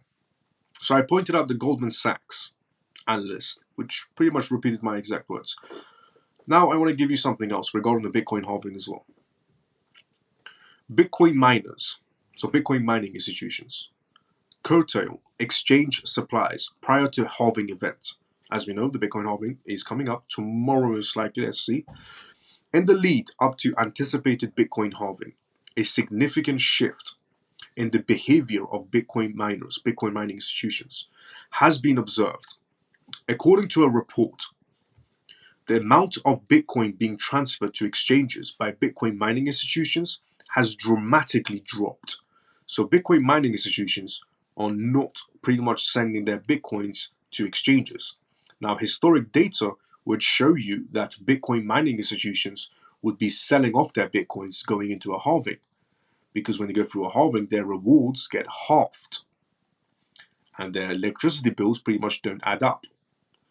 This time around, they're not selling. The Bitcoin mining institutions, they're not selling their Bitcoins. Strange, right? Comparing monthly data, there has been a plunge from 1,388 BTC to just 374 BTC last month. This reduction in supply to exchange is typically essentially interpreted as a decrease in selling pressure, potentially stabilizing or increasing prices as the halving approaches.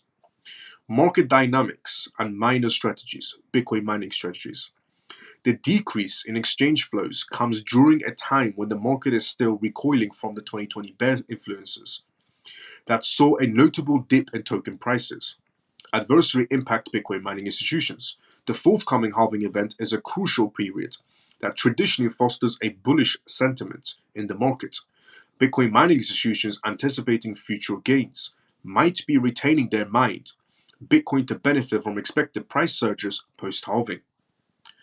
Further compounding the market's dynamics are recent regulatory advancements.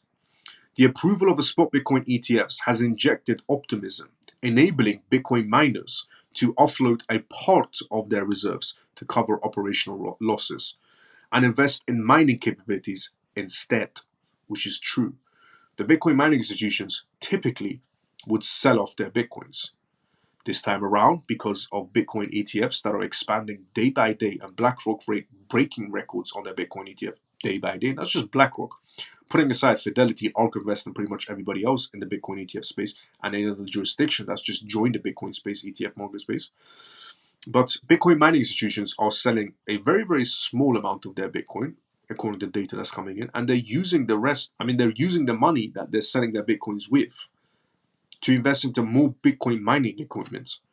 It's almost like they're getting prepared for an up and up and up pretty much every year, where they're selling a small amount of their Bitcoin holdings and then using that money to buy more Bitcoin equipment or more land to build more Bitcoin factories. It's almost like they're preparing for something major. We are at the early stages of the institutions coming into play. And I did tell you, the money that entered the Bitcoin ETFs from the beginning, essentially pumping Bitcoin to new heights was a very, very minuscule amount of money from the institutions. We haven't even got to the medium, as I said, never mind the high. So historic content and current trends. Historically, the period leading to a halving has seen heightened activity from miners aiming to capitalize on the price increases due to reduced future supplies. Is what it used to in the past. Sell at high prices and then keep their money because they're getting half the rewards for the same work. The current trends show a tactical withdrawal from the mass sellings, pointing towards a strategic accumulation phase instead. Notably, recent data highlighted an all-time high withdrawal of 4,800 BTC from exchanges in a single day, the most significant since January 2023, underscoring a possible preparation for a post-halving price increase. Points to consider: Bitcoin mining institutions. Reducing Bitcoin flow to exchanges usually indicates an anticipation of higher prices. Means they're not moving their Bitcoin. The Bitcoin mining institutions are not moving their Bitcoin to the exchanges, which they typically did. Now they're not, according to data. ETF approvals can provide temporary relief for Bitcoin miners, by allowing them to liquidate parts of their holdings and not all of their holdings. Historic patterns suggest increased miner retention on Bitcoin approaching a halving event. The developments in Bitcoin's ecosystem, especially concerning miners' behaviors and regulatory changes, underlines a complex interplay of market focuses. As the community gears up for the next halving, this period remains critical as stakeholders continue to adjust their strategies in response to the evolving market conditions. So again, one outcome, but it is backed by data as well regarding supply and demand type of situation. Supply here, demand here, going into a halving. Now, also, the US Senate Loomis. This stablecoin will have a huge advantage over Tether USDT. Obviously, we had the stablecoin bill as well today.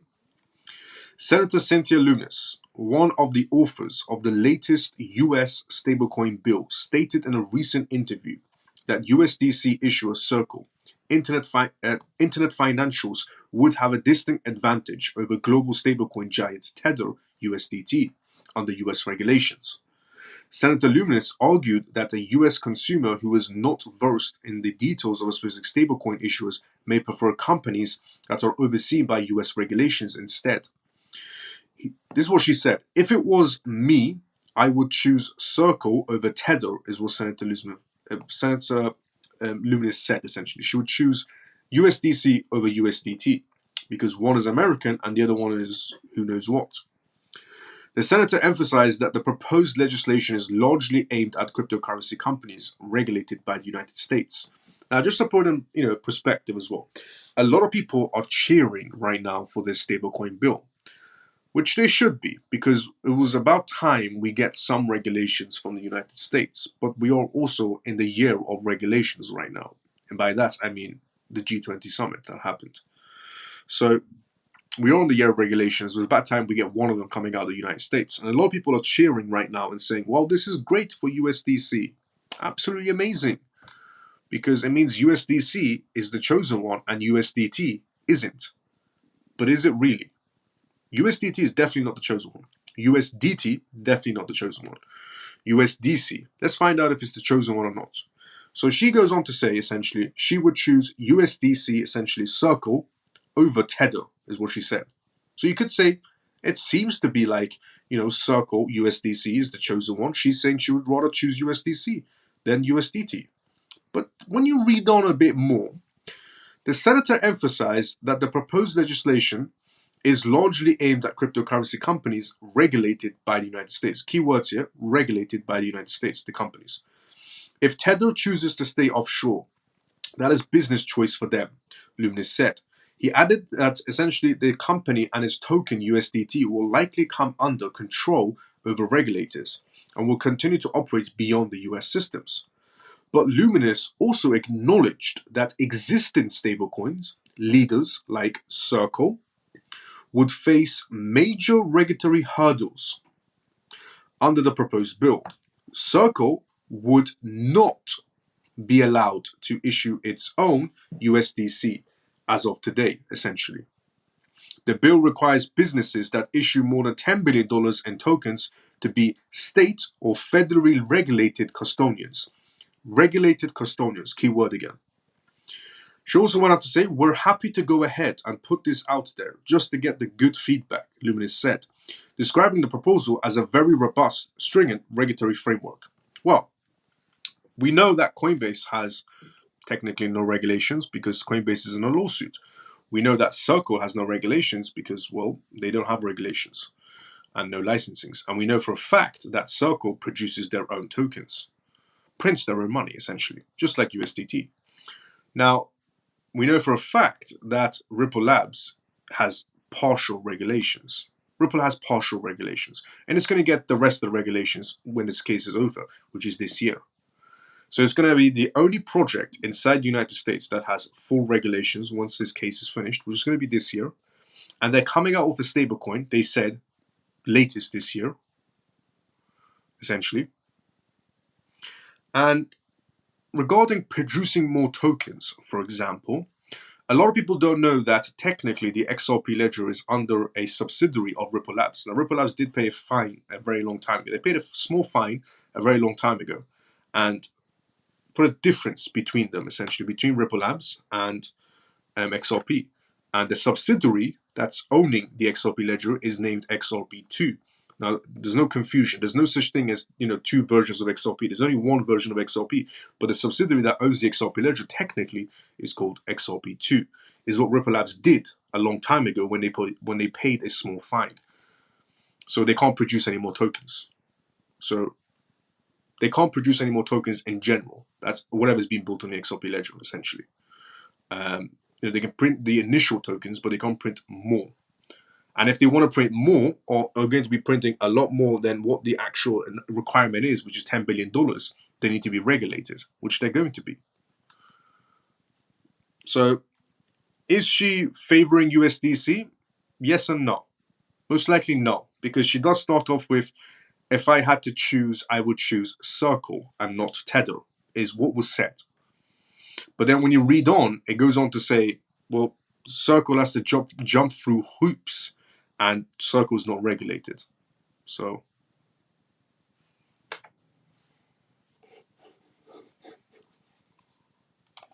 but we do know who is going to get full regulations when this case is ending, and we do know for a fact who's coming out with a stablecoin. Because Circle is not regulated and has no regulations, and Circle needs to create a subsidiary, something that Ripple Labs did a very long time ago when they created XRP2, which is a subsidiary, which they paid a fine for. And there's no such thing as XRP2, so there's no two versions of XRP. There's only one version of XRP, but it was under a subsidiary after they paid the fine. So they can't produce anymore.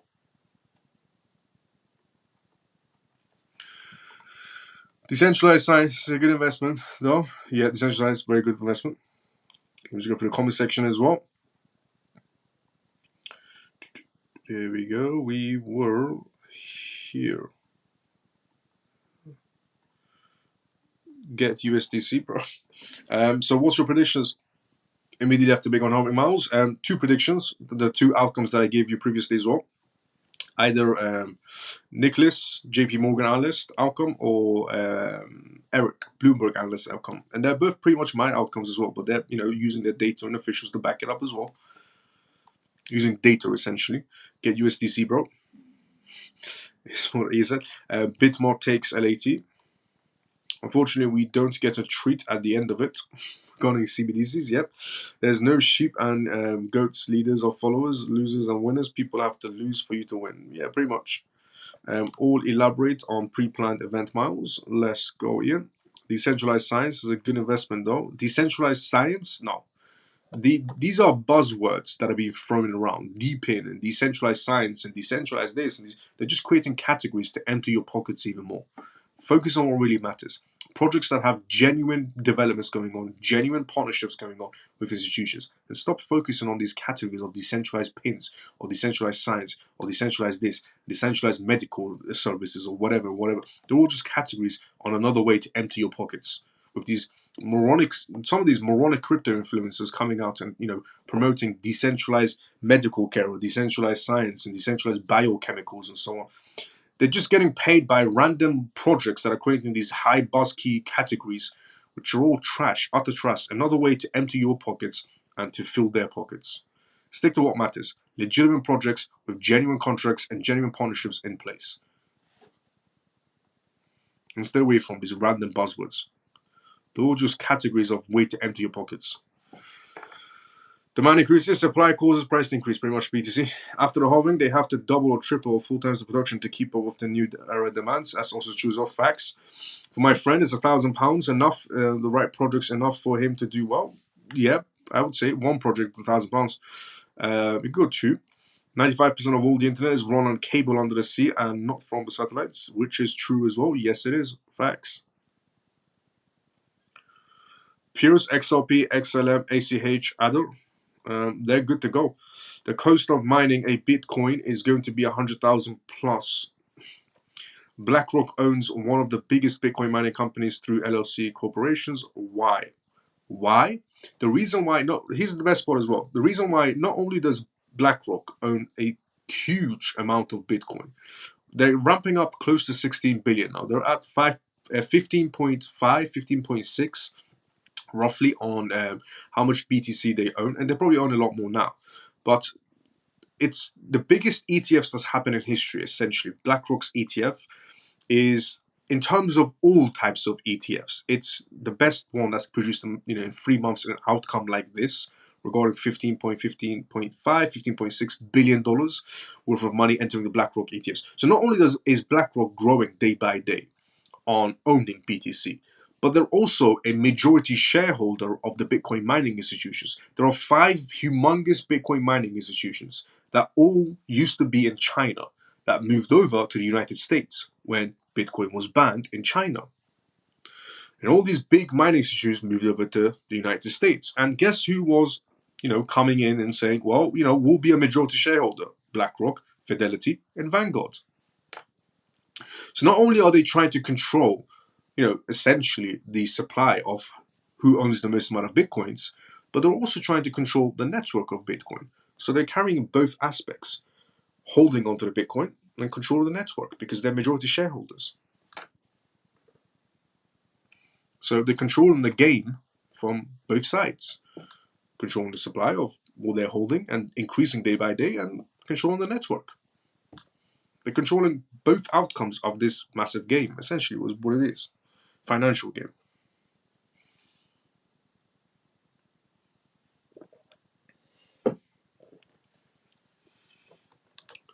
And we've come to the endings of this live show.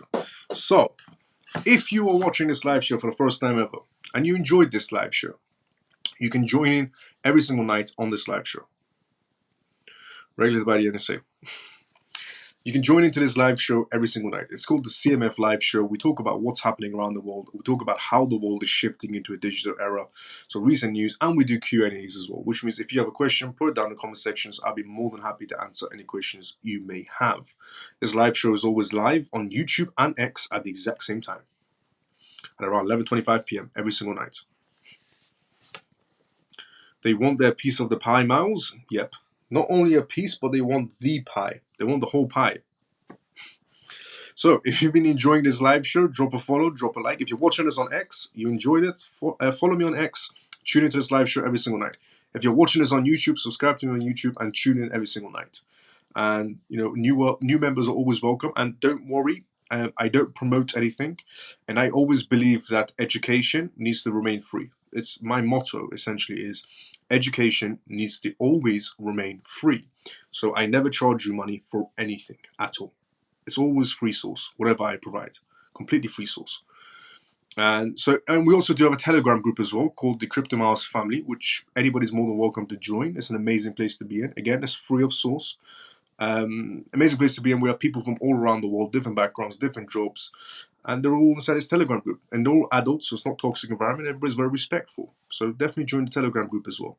Amazing place to be. And the Telegram link is on my X profile, the Telegram link, which, honestly, join in. And new members are always welcome. And again, free of source. So the Ethereum ETF will get approved this year by the looks of it. Thank you, Miles. Same time tomorrow. See you, CMF. Peg, see you tomorrow, same time as usual. Liam, let's go, brother. Good night, Miles. See you tomorrow night. I'm not divorced. Let's go, Funky brother. Funky brother, see you tomorrow, same time as usual, and enjoy your holiday, brother. And I just want to say, honestly, thank you so much to everybody that's been tapping on the screen on X. And thank you so much to everybody that's been tapping on the screen on YouTube. And thank you so much to everybody that's retweeted the live show on X as well. Honestly, genuinely, thank you so much to every single one of you. I'm getting notifications of people retweeting the live show, so thank you so much to everybody that's been doing that. And we have come to the endings of this live show. So, I'm going to be doing the outro of the live show as I do every single night. Thank you so much to every single one of you that tunes in every single night. CMF and everybody else that's tuned in today as well. Thank you so much, CMF, for engaging in the comment sections, for tapping on the screen on X, and for engaging in comment sections on YouTube and X, and tapping on the screens on YouTube and X, and for retweeting the live show on X as well. Thanks so much to every single one of you that tunes in every single night. No matter where you are, even if you're on holiday, as Funky Brother's on holiday, and he's still tuning into the live show as well. I appreciate that a lot, brother. 30,155 likes. Lena, honestly, thank you so much for 30,155 likes. Lena, that is incredible. Honestly, thank you so much for that much amount of likes. Absolutely ridiculous. Thank you so much. Genuinely mean it. Good night, Miles and family. Great live.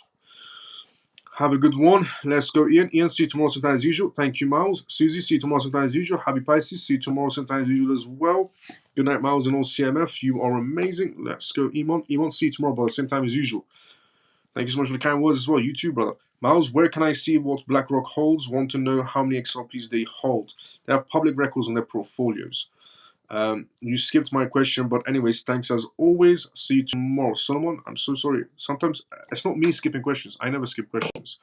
It's the comment section. Sometimes it disappears. Some questions. So sorry about that, Solomon. If you have a question, direct message me to it, and I'll definitely take a look at it. Thanks for another great live, Mouse. See you all tomorrow. Shelly, see you tomorrow sometime as usual. CMF, thank you so much to every single one of you that tunes in every single night, no matter where you are around the world, engages in the comment sections, and taps on the screen and retweets this live show. I will see every single one of you tomorrow. Same timing as usual. Everybody have a great day or a good night, depending on where you are around the world. CMF, everybody have a great day or a good night, depending on where you are around the world. I'll see you tomorrow, same time as usual. Have a great day, Shelly. Take care, brother. Take care, brother, from another mother and all CMF. Ray, see you tomorrow, brother, sometime as usual as well. Have a great day, Shelly, is what Ian said. I'll see everybody tomorrow, sometime as usual. Everybody have a great day or a good night, depending on where you are around the world. See you tomorrow.